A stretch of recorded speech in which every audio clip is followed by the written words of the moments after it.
시청자 여러분 안녕하십니까? 진영의 파워피플의 진영의 변호사입니다. 로마 시대의 유명한 철학자인 세네카는 법은 영원한 시요, 법률가는 영원한 시인이다 라는 말을 남겼다고 하네요. 여러분들에게 법과 법률가는 과연 어떤 의미이신가요? 오늘 만날 파워피플은 법조인으로서의 명성도 높으시지만 시인이자 작가로서도 활약하고 계신 분이라고 하네요. 과연 어떤 분이실지 기대가 되는데요. 지금부터 함께 만나보시죠.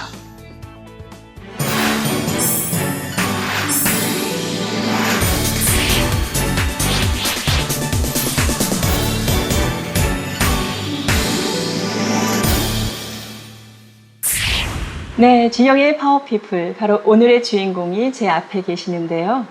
오늘의 주인공은 한국형사정책연구원의 김진환 원장님이십니다. 네, 원장님 안녕하세요. 안녕하세요.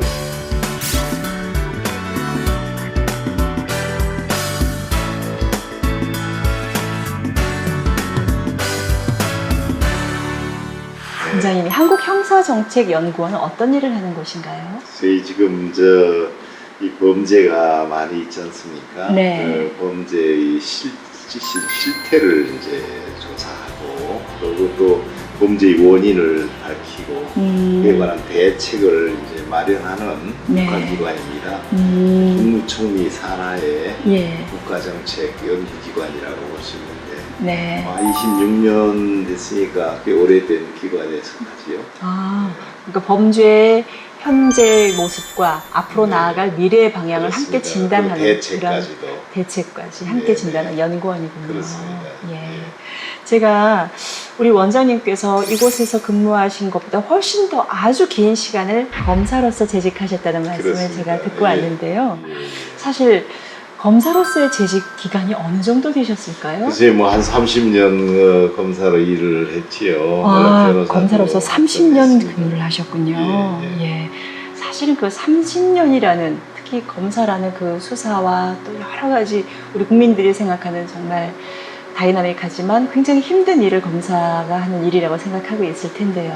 그 30년이라는 강산이 3번이나 변해야 하는 그 기간 동안에 우리 원장님께서 얼마나 많은 일들을 처리해 오셨고 또 그 중에서 오늘 함께 이야기를 나눠주실 만한 사건도 같이 있을 것이라고 네. 제가 내심 기대가 큽니다. 예, 예. 자, 오늘 저희 진영의 파워피플은 우리 원장님의 인생 스토리를 몇 가지 키워드로 함께 시청자분들과 함께 이야기를 나눠보고 있는데요. 바로 첫 번째 코너, 키워드로 알아보는 우리 김진환 원장님의 인생 스토리입니다. 아이고, 예. 자, 첫 번째 인생의 키워드라고 보니까 그 아버지의 그 아들, 이런 예. 표현이 나와 있네요. 아, 그렇습니까? 네. 아버님이 아마 우리 김진환 원장님에게 굉장히 인생에 큰 영향을 끼치신 분이라는 게 예. 느껴집니다. 아버님은 어떤 분이셨나요?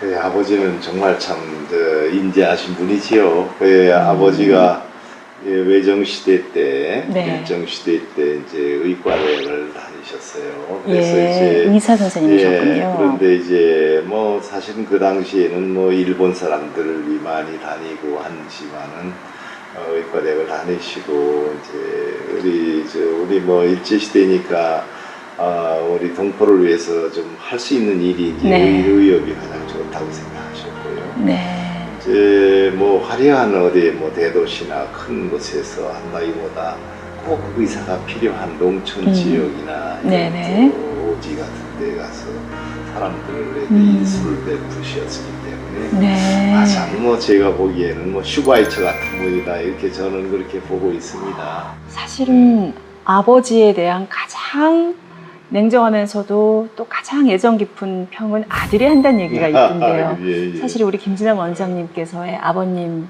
아마 지금 돌아가셨을 네, 그렇습니다. 듯한데요. 예.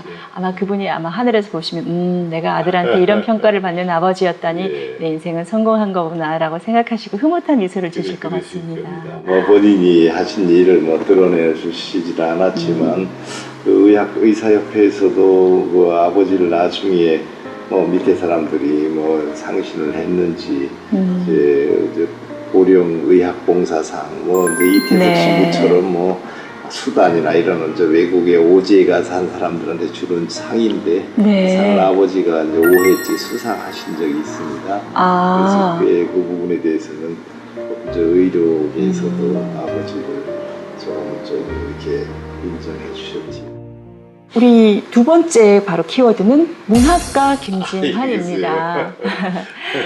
자, 대학 다니실 때도 신춘문예 등단으로 하시고 또 대학에서의 편집위원도 하셨다고 네, 말씀 들었는데요. 그건 어떤 얘기인가요? 그게 이제 뭐 그런 것을 대학 들어가 가지고 이제 조금 대학 생활을 좀 풍요롭게 할 수 있다는 방법이기도 하지만 이제 법과대학에 들어가면 정말로 사회적 약자에 관한 생각도 들고 또 하여튼 우리 같이 법학을 하셨지만 정의란 무엇인가? 네, 아주 화두죠. 이런 것에 대한 그 그런 어떤 생각들로 어떻게 고민을 하지 않습니까? 네. 그러다 보니까 그런 것들을 찾아서 정의와 진실의 어떤 문제에 대해서 고민한 방법으로 제가 이제 학부 편집 기자도 서울법대의 그 정규 학부가 이제 피데스라고 하는 네, 피데스. 네. 혹시 무슨 뜻인가요? 피데스가? 신의라는 뜻입니다. 신. 예, 신의. 그래서 이제 피데스 세르반다라고 하면 신의는 지켜야 한다라고 하는 라틴어가 있는데 네. 오히려 정의보다도 법의 가치 중에서는 더 중요한 게 신의다라고 해가지고 유기천 그 법대 학장을 하시고 서울대 총장을 네. 하신 분이 알죠. 책을 하실 때 제호를 피데스로 하라고 하셨습니다. 그러니까 신의, 곧 정의보다. 신뢰와 의리 뭐 이렇게 그런 뜻으로 생각할 수 해석될까요? 있겠네요. 그러니까 이 법의 핵심이 오히려 정의라는 개념 못지않게 신의가 중요하다. 신뢰에 네. 가까운 예. 정의와 신뢰를 합친다는 것일까요? 근데 이제 그래도 이제 법대 편집이니까 그거는 그래도 지금 현재 하고 지금까지 해 오셨던 일과 일맥상통한데 그렇습니다. 신춘문예 당선이라는 것은 참 알겠어요. 많은 경우에 뭘까 궁금함을 자아내지요. 신춘문예 어떻게 등단 얘기를 좀 보면 해주세요. 저는 뭐 그런 생각을 합니다. 이게 법학도 이제 문학이나 철학이나 뭐 요즘 역사학이나 이런 것들하고 다 연결이 돼야 되니까 뿌리가 사실은 다 그런 뿌리가 있어야지요. 네. 그래서 문학에 관심을 좀 가지고 있었고 법과대학에 이거 이제 우리가 다 지냈지만 법학이라는 건 딱딱한 학문 아니에요. 그래서 그러나 이런 어떤 뭐 사막과 같은 뭐 박토에서도 사보된 꽃을 피우자 뭐 그 당시에 예. 그런 어떤 모토. 그래서 이제 문학을 좀 관심 있는 사람들이 모여서 네. 문학회 서클을 만들었고요. 네네. 그때 선배들이 만든 걸 이제 제가 지속해 왔는데 뭐 그럴 때 이제 유명한 시인들도 불러서 같이 이제 대화도 하고 뭐 또 자기들 자작시도 만들고 그랬는데 네. 뭐 그러다 보니까 하여튼 문단에서 서울대학 문단에나 뭐 들은 서울시내 전체 문단에서 꽤 알려졌고요. 그 당시에 이제 신춘문예 모집을 한다고 해서 제가 그냥 출품을 했더니 네. 글쎄 문과 대학생들을 특히 국문과나 뭐 영문과 이런 애들을 제치고 네. 제가 당선이 돼버려서 아. 정말로 미안하게 생각을 그때 질투 꽤나 네, 받으셨겠는데요. 왜냐하면 저는 자기들은 그런 것들이 이제 출세의 발판이지만 저는 그냥 취미로 네, 그렇게 생각했기 때문에 혹시 그때 신춘문예에 등단하셨던 작품이나 아니면 그 즈음에 쓰셨던 작품 중에서 제가 한 작품을 좀 소개를 부탁드려도 될까요? 아니 근데 사실은 오늘 제가 이걸 하나를 가져왔는데 이 시기시 이제 대학 다닐 때 제가 친구들하고 같이 겨울 삼중주라고 삼중주라고 하는 시집이 겨울 있습니다. 삼중주라는 네, 근데 이 사람은 이제 시집이시군요. 3인 시집인데 네. 제가 이제 고시 공부를 하면서 이제 글을 쓰지 못하니까 친구들이 이제 대학 문단에서 이제 활약하던 좀 시인들입니다. 네네. 친구들 지금은 뭐 조선문 신춘문예 당선되고 또 문학평론가로 아주 이름을 날리는 대한민국의 최고 중요한 사람들이 된 친구들이 제 시까지 시를 한 12편 모아서 겨울 삼중지라는 시집을 냈어요. 예. 그래서 친구들이 만들어낸 여기 두 번째 이름에 이제 김진환 원장님의 이 성함이 한자로 그려져 있네요.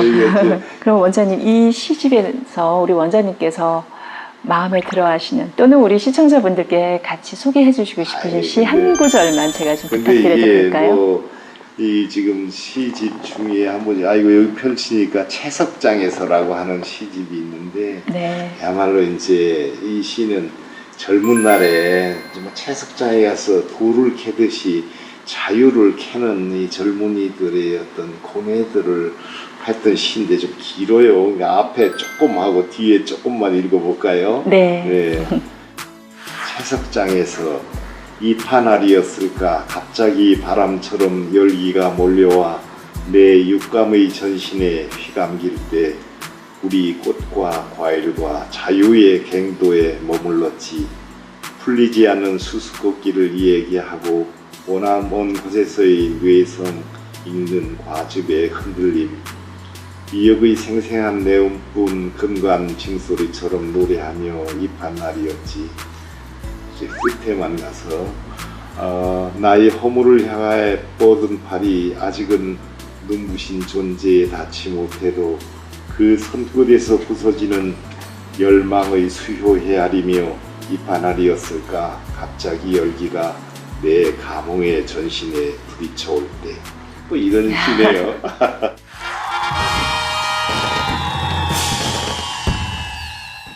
지금 이제 이 대목에서 문학가로도 활동하고 계시는 우리 김진환 원장님께 한 말씀 해주시겠다라고 나서신 분이 계세요. 그래서 지금 어떤 분이실지 한번 화면에서 만나보겠습니다. 예, 김진환 원장님은 그 오랜 실무가로서의 경험과 학문적인 깊이뿐만 아니라 인문학적인 통찰력을 가지고 계십니다. 그래서 그런 통찰력을 기반으로 해서 우리의 과거와 현재를 분석하시고 또 우리가 나아갈 미래의 방향을 제시해 주시는 것 같습니다. 열정이 되게 많으신 분이십니다. 그리고 세대를 뛰어넘어서 많은 사람들과 공감할 수 있고 소통할 수 있는 능력을 가지고 계신 것 같습니다. 그래서 그런 공감하고 소통하는 능력을 바탕으로 함께 비전을 만들어가고 또 이루어 가실 수 있는 그런 분이라고 생각됩니다. 원장님 지금 말씀해 주시는 걸 듣다 보니까 우리 원장님께서 참 정말 말 그대로 사람과 사람 간의 그 관계, 아까 말씀하셨던 피데스, 그 신이라는 것을 꼭 나와 동년배 또는 나와 비슷한 이런 게 아니라 정말 사람 간이 지켜야 반드시 제일 큰 덕목으로 지금 하고 계시는구나. 사람에 대한 예의, 또 인간으로서의 지켜야 될 덕목, 이 부분에 대해서 우리 김진환 원장님이 참 좋은 평을 한 몸을 받고 계시는구나 하는 그런 생각이 듭니다. 지금 사실은 법이든 제도든 하기에 앞서서 사실 사람이 중요하다라고 하는 제가 믿음을 가지고 있고요. 그래서 이제 사실은 모든 문제에 대해서 그 사람의 인간성과 개성을 존중하는 관점에서의 소위 그 조직을 이끌어야 되는 포용적 리더십이라고 하는 것이 가장 중요하다고 저는 믿고 있습니다. 그래서 가급적이면 그런 쪽으로 제가 모든 기관을 관여할 때 하고 있습니다. 사실 이제 19세기까지의 어떤 지도자로서의 리더는 카리스마 또는 뭐 상명하복식 그런 카리스마가 있었다면 20세기는 소위 선도적 카리스마라 그러더라고요. 이제 지시가 아니라 내가 먼저 앞설 테니 당신이 나를 보고 따라와라 라고 했다면 21세기의 카리스마는 소통에서 오는 부드러운 카리스마라고 이야기를 하는데 우리 원장님께서 20세기와 21세기의 이 카리스마로서 어떤 모습이어야 하는지 오늘 충분히 제가 지금 잘 배우고 있습니다.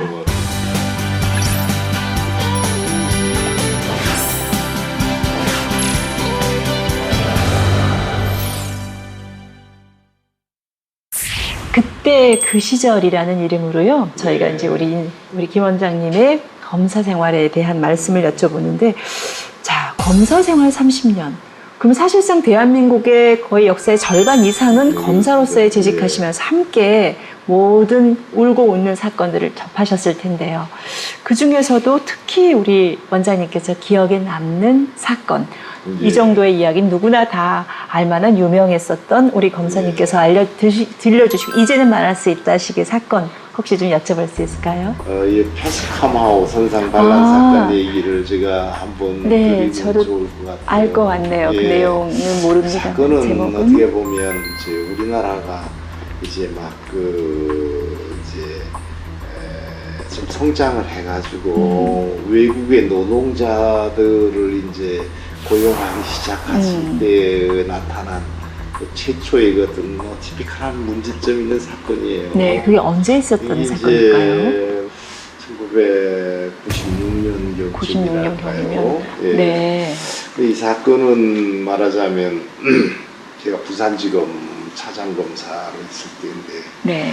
이제 우리나라 참치잡이 여선들이 이제 막 해양으로 많이 나가지 않습니까? 네네. 근데 이제 외국 노동자들을 막 거기다가 이제 불러다가 한국 사람들은 그렇게 이제 3D 업종 비슷한 그 어려운 일은 잘 안 하려니까 결국은 외국의 사람들을 많이 하는데 바로 그 비극은 이제 조선족 그 중국에 있는 조선족 사람들을 배에 승선시켰습니다. 근데 이 배에 그 아무런 그 숙련된 기술도 전혀 없고 또 이런 사람들인데 이 배에 승선을 해가지고 이제 일이 서투르고 그러니까 이제 매우 이제 뭐 엄한 이제 뭐 훈계도 받고 좀 질책도 들었겠지요. 네. 그런 것들이 이제 가슴에 쌓이기 시작했습니다. 네. 그 사건들이 되다 보니까는 중간에 이제 뭐 불화가 생기고 하니까 이제 남태평양 어디 가가지고 너 여기서 내려라.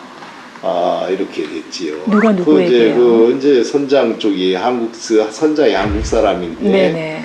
뭐 국적은 온두라스 국적으로 됐지만, 뭐 우리나라 배지요. 그러니까 네. 사모아에서 너희들 내려라. 그렇게 내는데 선원들에게요? 선원들, 조선족 선원들을. 그러니까 이제 우리 동포인데 어려워서 이 배에 승선했는데, 네. 니도 이제 여기서 내려라. 그렇게 얘기를 하니까 내리고 또 너희들 이제 그리고 나중에 알고 보니까 거기서부터 귀국해야 되는 거 자비로 부담해야 되고 또 그러니까 좀 조건이 좀 안 좋았지요. 그리고 그렇게요. 또 잘못하면 한 번 배에 있다가 이제 그렇게 중도에 내렸다고 하면 재취업이 안 되는 여러 가지 또 그럴 수 불이익이 있지요. 있는 상황이니까 네네. 이 선원들이 양심을 품고 예. 배에 다시 취업하겠다고 한 뒤에 그 선장이야 11명을 죽인 사건입니다. 매우 뭐 불행한 사건인데 네. 이제 기억이 그것이 나네요. 이제 하나의 우리가 그 외국 노동자들을 고용하기 시작하면서 있었던 어떤 불행한 사건인데 네. 문제는 이 배가 공해산 상황에서 보명을 했고 예. 배가 지금 이제 그 뒤에 그 가해자들을 기지를 발휘해서 한 사람이 오창에 가둬버리고 배가 이제 일본 쪽으로 표류를 했는데 네네. 이제 그게 연락이 돼가지고 문제가 됐습니다. 네. 그러니까 국적이 이게 배가 이제 인도네시아 선원들도 죽고 그러니까 인도네시아도 국적 뭐 관할이 있고 또 중국 사람들이 죽었어 가해자니까 또 중국도 일부 관할이 죽기도 있겠고. 하고 뭐 또 우리나라가 이제 우리나라 배니까 네. 사실은 뭐 국적은 온두라스 국적이지만 사실상 라인을 어디로 관할해야 되는 또 일본이 자기 영토 쪽으로 발견이 됐으니까 일본이 또 관할을 문제가 있고 그래서 네. 그거를 잘 협상해서 한국으로 애인하고 처리한 사건인데 네. 해양 사건으로서는 아주 좀 독특한 네. 정상살인 사건이 드문 일이고 충분히 우리나라가 근데 이제 독특한 성장을 배워야 할 했을 때에 사건이네요. 하나 있었던 불행한 어떤 거점이 된 사건이고 말씀해 주시니까 기억이 나네요. 정말 그때 그래요. 선상 반란이라기보다는 사실은 선상에서 공해상에서 일어난 살인 사건이었었죠. 근데 그게 워낙 정말 그 가해자들도 뭐 그랬지만 워낙 이 살인 규모가 커서 굉장히 진짜 한때 전국을 떠들썩했던 사건이 기억이 나네요. 그 사건을 하셨군요. 네. 또 원장님 하면 참 생각하지 않을 수 없는 게 금모으기 운동. 그때 당시에 이제 1997년 말이었었던 걸로 기억하는데요. 그때 우리나라가 갑작스럽게 외환위기, 그때까지만 해도 솔직히 뭐 IMF라는 국제기구가 있었는지조차도 몰랐던 우리 국민들이 대부분이셨을 텐데 저도 그랬었습니다. 그때 그 외환위기가 갑자기 닥치면서 우리나라 국민들이 정말 집에 있는 뭐 금부치를 다 가지고 나와서 정말 금을 모아서라도 우리의 지금 위기를 함께 극복하자라는 그런 그 운동을 벌였었잖아요. 맞습니다. 그리고 저는 제가 그때 물론 이제 대학을 졸업했지만 참 그 마음이 저는 참 지금 생각해도 참 뭉클한, 말 그대로 우리 국민들은 평소에는 각자의 목소리를 내지만 뭔가 이렇게 국난이라는 게 닥쳤을 때는 한 마음이 돼서 이렇게 국난을 극복해 왔었던 그런 게 지금의 이 순간을 내가 보고 있구나 했었던 그 뿌듯하고 뭉클했던 기억이 납니다. 그러시군요. 그게 어찌 보면 뭐 그리스의 맞습니다. 지금 현재 모습과 우리나라의 그때 당시의 모습이 똑같을 수도 있었을 텐데 이만큼의 차이가 나는 게 맞습니다. 아닌가 예. 하는 제 나름의 또 예. 자부심을 가지고 있기도 한데요. 우리 원장님, 그때 금모으기 운동이라는 것이 어떻게 해서 시작되게 됐을까요? 글쎄, 그 당시에가 97년 12월 1일이라고 잃어버리지도 않는데, 그때 사실은 IMF로 이제 다 시름에 젖어 있기 때문에 네. 어떤 서울지검 제가 차장으로서 전국 직원들의 그 근검 절약 그 실천 대회라고 하는 걸 한번 하자 이렇게 네네. 했는데, 그럼 뭘 주제로 해야 할까라고 하는 걸 이제 의견을 모든 중에 네. 부장 하나가 금모기는 어떻습니까? 라고 하는 얘기를 사실 먼저 얘기했어요. 그래서 네. 그거 정말 좋은 생각이구나. 제가 그래서 그러면 이거 구체화하자. 그래가지고 제가 이제 그 당시에 검사장한테 근데 오늘 그 대회를 그 금모기 선언 실천 대회로 가겠다. 네. 그렇게 얘기를 하고 그날 이제 전 직원들을 모아놓고 우리가 이걸 같이 금을 뭐 집에 있는 그 장롱에 있는 걸 모아내는 이것이 이제 우리 국민의 마음이다. 이걸 한번 하자. 네. 근데 그게 이제 그 선언 캠페인 선언했는데 언론에서 크게 보도를 시작했고 네. 그러니까 전 국민적으로. 이제 처음에 시작한 게 이제 신탁은행가 주택은행이 이제 처음에 그 호응을 하고 은행들이 하니까 KBS가 자기들이 또 그거를 받아서 네. 주관을 시작했습니다. 네. 큰 불을 붙인 건 언론의 힘이죠. 네. 그렇긴 한데 시작을 저희들이 이제 불을 댕겼다 할까요? 그래서 상당히 참 보람 있게 생각을 합니다. 전국적으로 모은 금이 227톤이라고 그때 했는데 엄청난 네. 숫자지요. 그쵸, 그렇긴 한데 그 분량이 문제가 아니라 위난에 처한 나라를 구하겠다는 연대의식. 그렇죠. 이거는 정말로 진짜 금메달감이 아니겠습니까? 예. 사실은 그렇죠. 우리나라를 이렇게 그냥 가끔 평범한 상황에서 보면 참 시끌벅적, 소위 다이나믹 맞습니다. 코리아라는 네. 말이 정말 맞습니다. 딱 맞는 느낌이 드는데 네네, 근데 그럼에도 불구하고 어떤 국가가 위기에 처했다라는 것에 대해서 네. 위기의식이 같이 동감이 되면 그 다음부터는 어마어마한 말이죠. 한마음으로서의 연대의식을 예. 발휘하는 게 또한 우리나라고 우리 국민이다라는 그렇습니다. 생각이 그때 저는 그 들었습니다. 태안 앞바다에 그 이조선이 좌초됐을 때도요. 우리가 또 밀단을 보았지만 아마 우리 국민이 그런 저력 때문에 여기까지 오지 않았나. 맞습니다. 자부심이 가져집니다. 바로 이 대목에서 지금 우리 김진아 원장님의 후배이신 검사님이 하고 싶은 말씀이 있다고 하시네요. 네. 어떤 분이시고 어떤 말씀이신지 한번 화면으로 만나보겠습니다. 원장님께서는 수사나 기획 업무 등 모든 분야에 두루두루 능통하신 분이셨습니다. 능력이 탁월하셨을 뿐만 아니라 일을 열정적으로 열심히 하신 훌륭한 분입니다. 그리고 검찰 후배들을 따뜻한 마음으로 자상하게 되었기 때문에 지금도 원장님을 따르는 검찰 후배들이 매우 많습니다. 마음이 따뜻하신 분이죠.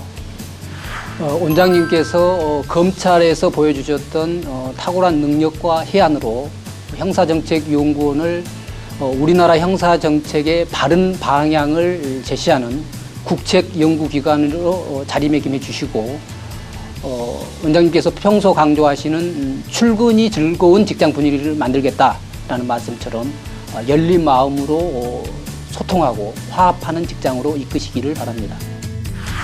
원장님, 저는 이런 영상에서나마 이런 응원의 메시지를 들으면 정말 저는 참 기분 뿌듯하고 행복하실 것 같아요. 원장님 지금 웃으시는데요. 예. 우리 원장님께서도 우리 김영길 부장검사님께 예쁜 영상 편지를 한번 화답해 주실까요? 예.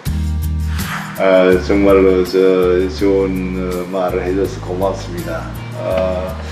김영길 부장 같은 이 검사들이 우리나라에 있기 때문에 우리나라 국민들이 안심하고 또 편안한 삶을 살 수 있다고 생각을 합니다. 검사는 정말 외로운 직업입니다. 그 범죄와 싸우는 그런 현장에 있기 때문에 힘든데, 따라서 국민이 기대가 너무 크다 보니까 칭찬의 소리보다는 질책의 소리가 많아서 섭섭한 경우도 많이 있지요. 그러나 역시 공익을 지키는 검사로서 또 열심히 하는 데 보람을 찾을 줄 생각합니다. 그야말로 객관적인 기관이라고 하는 자부심을 가지고 일해 주시기 바랍니다. 지금 우리 원장님께서 말씀해 주신 게 처음에는 김영길 부장검사님께 시작을 하셨지만 결국은 모든 검사들의 어깨를 두드려 주시는 그런 말씀으로 제가 들리네요. 네.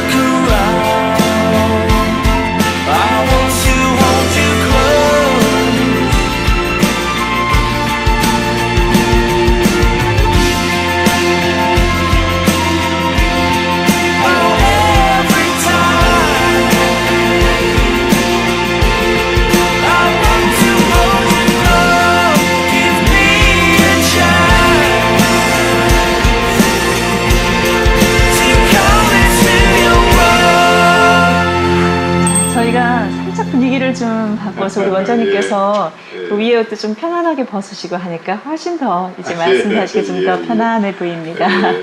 원장님, 이제부터는 저희가 사실 우리 사회에서 굉장히 이슈가 되고 있는 이런 여러 가지 주제에 대해서 우리 원장님의 견해를 좀 여쭤보고 싶은데요. 네, 그 중에서도 단연 가장 중요하고 또한 첫 번째 이슈가 바로 안전한 우리 사회를 만드는 법일 텐데요. 사실은 작년도 누구나 다 정말 가슴 아픈 세월호 사건이 있었지요. 그 세월호 사건 이후로 우리 사회에서 그 안전이라는 것이 정말 다시금 우리 모두가 참 가슴 아픈 사건을 통해서 지양해야 되는 것이 첫 번째라는 것은 다 공감을 하고 계실 거라 생각합니다. 예. 우리 원사님께서 안전한 사회에 대한 평소의 생각이나 또는 그런 생각을 함께 하시게 된 이유가 어떻게 될까요?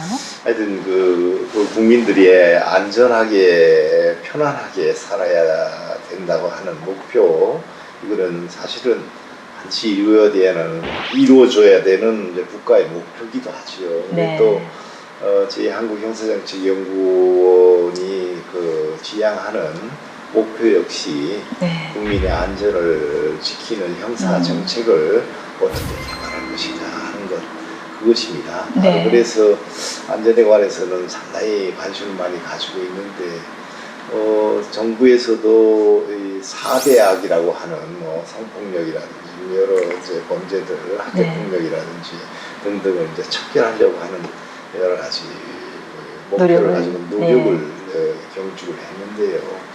아직도 국민들이 그에 관한 그 체감 안전지수 그렇게 떨어지지 않는 형편이고, 예. 또 지금 이제 세월호 사건이라고 하는 정말로 슬픈 사건 때문에 우리가 다중 인명피해가 나는 이런 여러 가지 사건들, 네.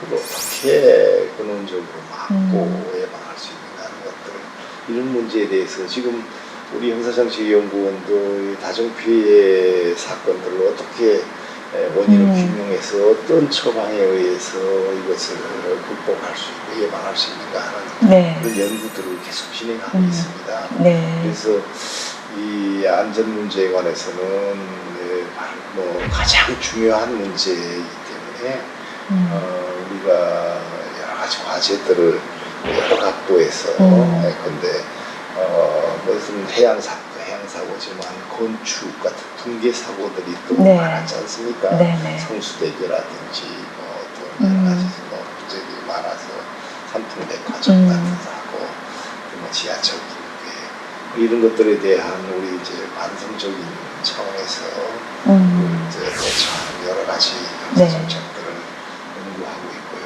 그러니까 안전이라는 게 여러 각도에서 문제되는 것이죠. 사실은 이번에 메르스라고 하는 중동 맞습니다. 복지원도 있습니다만 그것도 넓게 보면 국가의 안전망이 어떤 손상이 됐다 이렇게 볼 수 있어서요. 여러 각도에서 지금 그것도 역시 과제로 연구하고 있습니다. 어떻게 하면 그걸 막을 수 있는 방역 체제를 단단히 할까.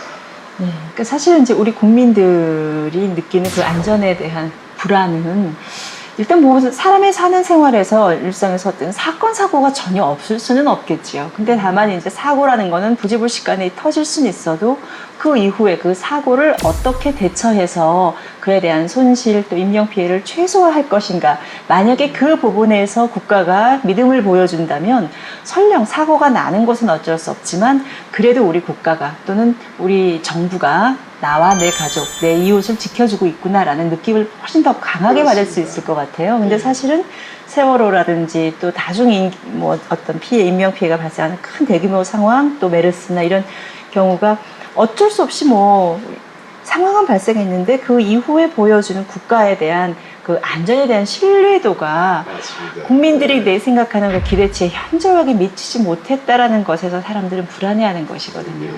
근데 지금 우리 원장님 그래서 이제 그 안전 문제는 예방 단계도 있고 또 어떻게 이제 대비할 것인가 하는 대비도 있고 또 이제 그에 대한 뭐 본격적인 뭐 저 대응도 있겠지요. 발생했을 때 어떻게 즉각해야 할까.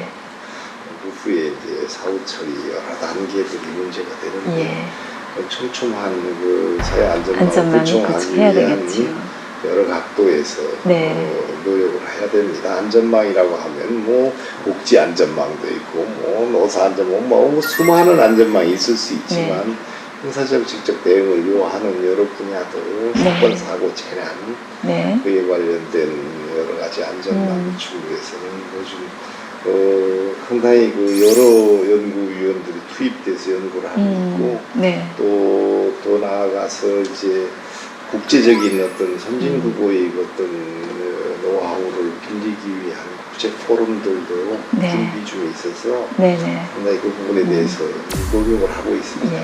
두 번째 또 이슈가요.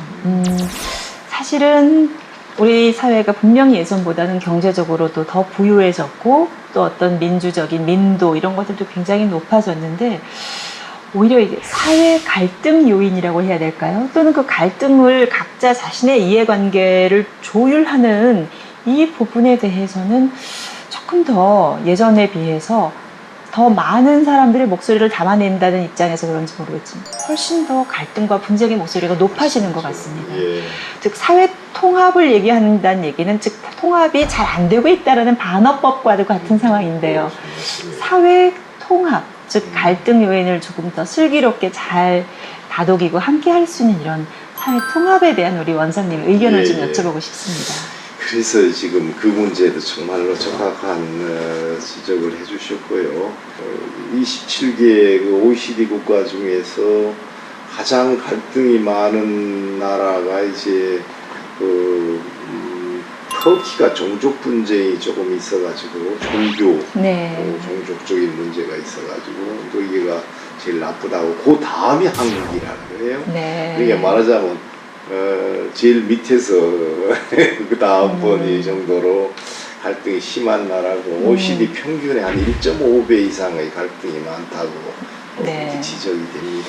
그 이유가 어디서 나오는 걸까요? 이 갈등은 이제 사실은 그에 대한 처방이 반드시 필요한데 이제 물론 뭐 우리 사회가 너무 압축 성장을 할 때에 이 사회적 자본이라고 하는 소위 것들이 좀 빈곤해진 상황입니다. 게 전에는 무슨 물적 자본, 인적 자본으로 우리나라가 인적 자본으로 컸지만은 선진국이 되기 위한 소위 그 사회적 자본이라고 하는 것인데 소셜 캐피탈이라고 하는 것은 말하자면 인간관계의 원만한 네트워크, 신뢰, 네. 또 원칙을 지키는 정신, 준법 정신, 뭐 이런 어떤 소위 소프트웨어가 이 사회적 자본이라 하는데 이게 선진국의 3분의 1 수준이라는 것이 정평입니다. 네.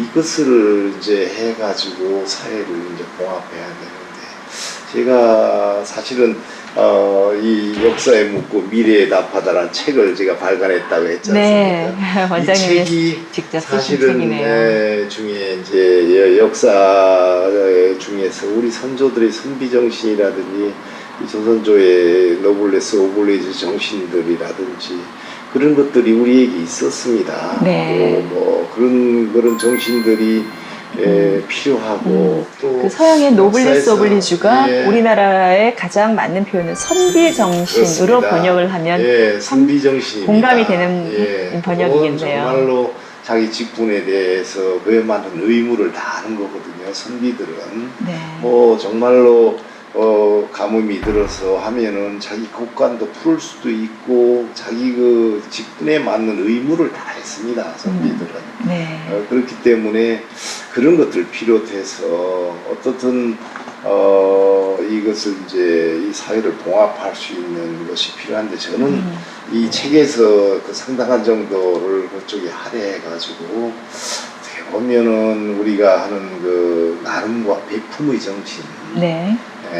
이것들이 가장 필요한 건데 나눔과 베품이라는 게 소통과 통합의 정신 나눔과 베품. 또는 아까 말한 신뢰와 또 겸양의 정신 네. 이런 것들이 이제 우리에게 있었던 어떤 전통이고 자산인데 네. 이런 것들이 소위 그 일제시대를 거치고 또 이제 뭐 6.25를 거치고 또 이제 뭐 그 아주 그냥 압축 성장을 하면서 앞만 보고 또 저희 그 자산 이제 물질의 가치를 우선시하는 어떤 네. 풍조하고 연결되면서 그런 것들이 다 사라져가지고 우리가 지금 굉장한 이 갈등 국가가 돼 있어요. 예. 저희 형정원에서도 그래서 어떻게 이 사회적인 갈등을 봉합할 것인가 하는 문제를 여러 가지 측면에서 예컨대 피해자의 문제, 네. 사회적 약자의 보호의 문제 또는 또 뭐 공정거래를 통한 또 이 그 사회적 강자 있는 사람들에 대한 견제 뭐 여러 문제들을 한꺼번에 조사하고 연구하고 대책은 강구하고 있습니다. 저희들은 안전 문제 못지않게 사회 통합 문제도 중요한 하나의 과제 분야로 지금 연구를 계속하고 있습니다. 사회 통합 자체가 사실은 눈에 보이지 않는 또 다른 안전의 이름이겠지요. 맞습니다. 예, 아주 훌륭하고 좋은 지적이십니다. 자, 이제 우리 원장님의 평소에 쏘신 세 번째 이슈가 바로 청렴한 사회입니다. 사실은 우리나라에서 많은 사람들이 그래도 예전과는 비교할 수 없이 투명하고 깨끗해졌다라고들 말씀하시지만 그래도 아직까지는 갈 길이 멀다라고 하시는 분들도 많습니다. 이제 사실 이 김영란법이 사실은 법조인들이 보는 내부적으로 이 법을 뜯어보면 조문이 허술한 것도 많고 사실 위헌적인 부분도 분명히 있다는 거에 대해서 많은 법조인들이 공감을 하면서도 이 법이 왜 그 많은 국민들의 대다수의 절대적 지지를 얻을 수밖에 없느냐 이 부분을 생각해 본다면 결국은 우리 국민들이 보다 청렴한 우리 사회를 원한다는 그 결론으로 귀착되지 않을까 싶거든요. 맞습니다. 원장님께서 보실 때 우리 사회의 청렴 지수는 어느 정도일까요? 글쎄요. 그래서 제가 이제 생각하는 지수하고 그래서 이 투명성 기구가 그 지적하는 거하고는 조금 차이가 있는데 저는 우리 사회가 그래도 이제 많이 투명해지고 있다 이런 네. 생각은 합니다. 네. 물론 그런데 투명성 기구가 우리나라의 투명 그 부패 지수를 전 세계적으로 봐서 46위 정도로 지금 놓고 있고 계속해서 조금씩 하락을 하고 있어요. 하락이요? 네네. 한 저 2년 전, 3년 전보다 점점 뭐 40대에 있지만 자꾸 지금 저 뒤로 가가지고 되고 네. 있는 점에 대해서 상당히 안타깝게 생각을 합니다. 네. 이제 그 초점에 여러 가지 이제 사회 시스템들 뭐 여러 가지들 또 이제 부패 사건들이 이제 발생 이런 것들 전부 검증해서 물론 낸 수치겠지만 네. 그 점이 제일 안타까운데 우리나라가 아다시피 경제 규모가 세계 13위라고 보통 얘기하고 예.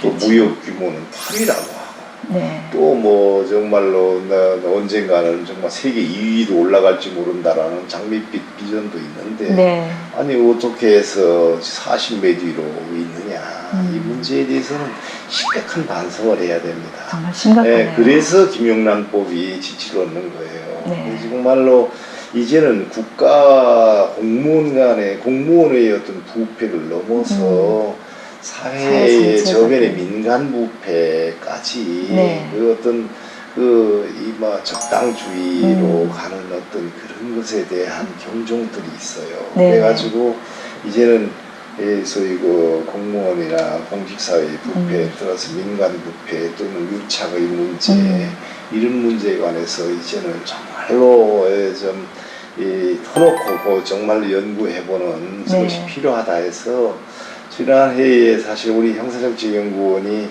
그 반부패 포럼을 먼저 크게 열어가지고 네. 이제 이슈화하고 문제를 삼았습니다. 네, 그래서 네. 금년에도 그 문제에 대한 연구 지속을 계속 하라 했고 네. 이제 반부패를 위한 이제 투쟁 지금 이제 중국에서도 이번에 이제 북경에서 8월에 그 세계적인 또 이슈라서 반부패 포럼을 연다고 해요. 네. 거기서 독일에 여러 외국의 학자들도 모여서 저도 그때 한번 가서 이 문제에 대한 어떤 해법들에 대한 생각들을 좀 더 들어보고 나라보려 하는데 이 반부패 문제는 정말로 우리가 해야 됩니다. 이 깨끗한 사회가 되거나 깨끗한 기업이 되면 그 경쟁력이 훨씬 높아져요. 네. 그래서 이것은 뭐 비용이 드는 것이 아니라 훨씬 더 우리가 얻는 비용을 게 절감할 수 많은 있고. 그런 어떤 네. 요소다라고 지금 네. 다 생각을 하고 있습니다.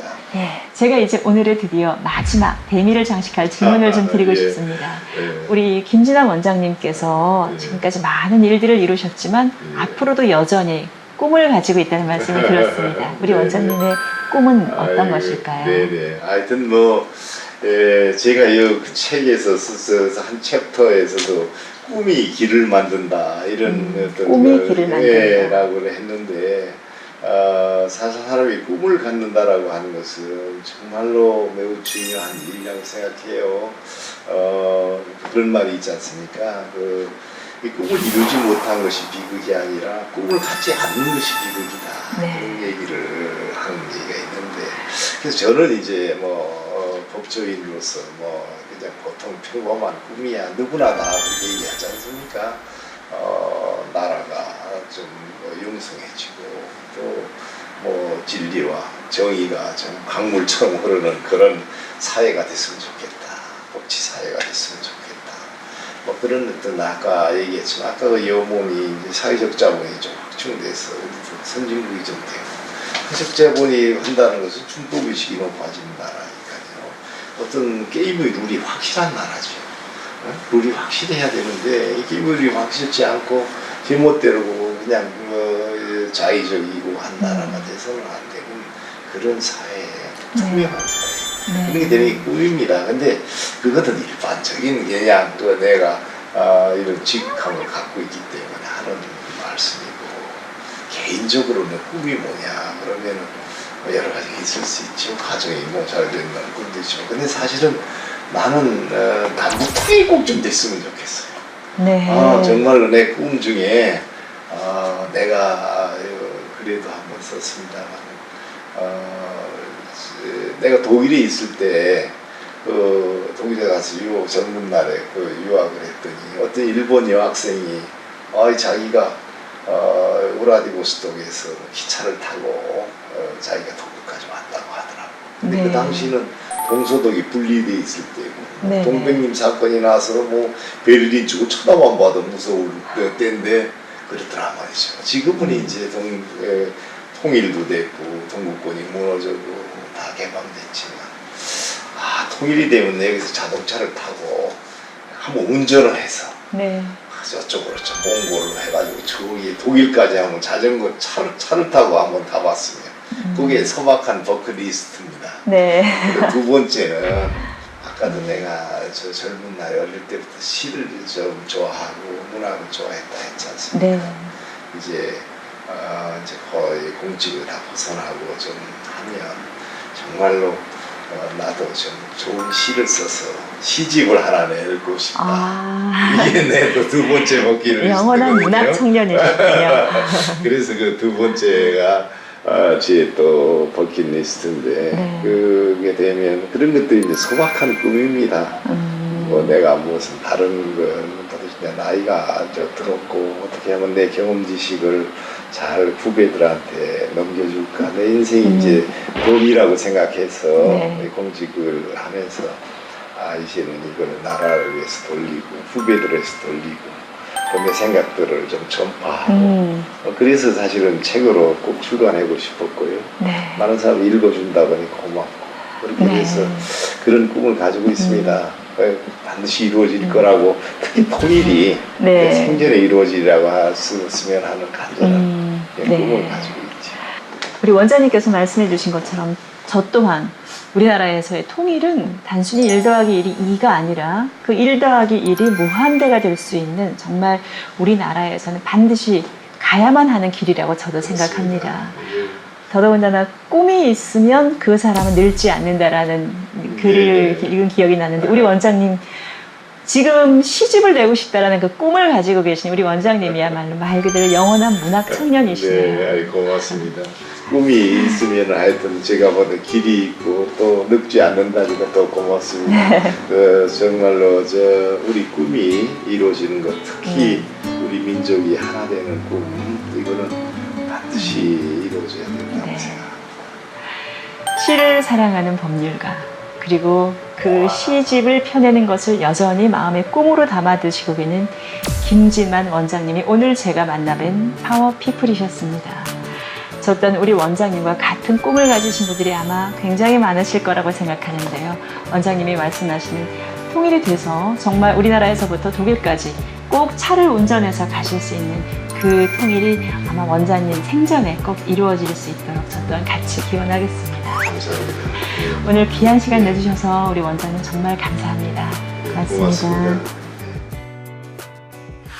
네, 법적 환경이 옛날과 같지는 않지만은 법학은 진리와 정의 그리고 또 형평을 추구하는 아주 오래된 또 중요한 학문입니다. 진리는 따르는 자가 있고 정의는 이루는 날이 온다는 말이 있습니다. 진리와 정의를 추구하는 법 속에서 인권과 사회를 느끼면서 즐거운 마음으로 법하게 정진해 주시기